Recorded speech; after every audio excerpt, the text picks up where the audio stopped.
حضرت ابو ہریرہ رضی اللہ تعالی عنہ روایت کرتے ہیں غزوہ حنین کا موقع تھا تو میرے حضور علیہ الصلوۃ والسلام نے ارشاد فرمایا وہ فلاں شخص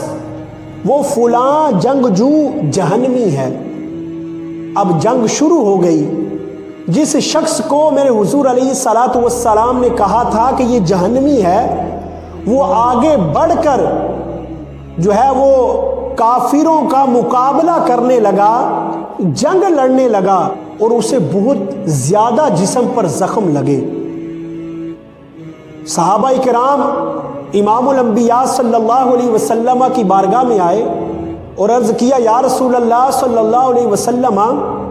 ابھی آپ نے جس شخص کے بارے میں یہ خبر دی تھی کہ وہ جہنمی ہے وہ تو بڑی دلیری کے ساتھ جنگ لڑ رہا ہے اور جنگ لڑتے ہوئے اسے بہت زخم آئے ہیں، اس کے جسم پر بہت زخم لگے ہیں۔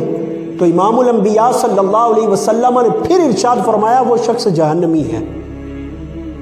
وہ شخص جہنمی ہے۔ صحابہ کرام پھر پریشان حیران تھے کہ یار وہ اسلام کی طرف سے بڑی دلیری کے ساتھ جنگ لڑ رہا ہے لیکن امام الانبیاء صلی اللہ علیہ وسلم پھر بھی ارشاد فرما رہے ہیں کہ وہ جہنمی ہے، کیا وجہ ہے؟ ابھی یہ گفتگو ہو رہی تھی کہ کسی شخص نے آ کر خبر دی کہ وہ فلاں شخص جو آگے بڑھ کر جنگ لڑ رہا تھا اس کے جسم پر بہت زخم آئے تھے، تو وہ زخم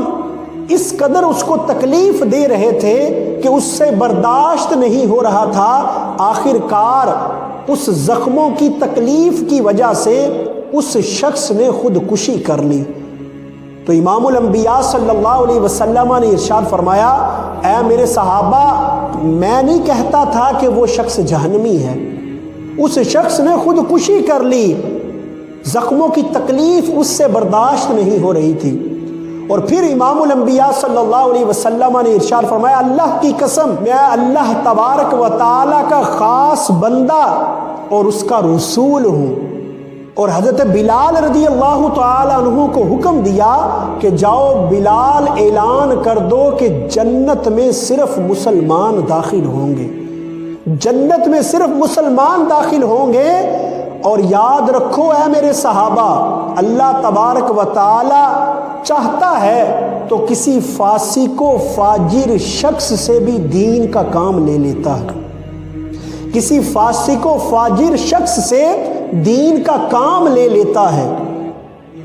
اب حضرات محترم ذرا غور کیجئے، اب وہ شخص صحابہ کی طرف سے جنگ بھی لڑ رہا ہے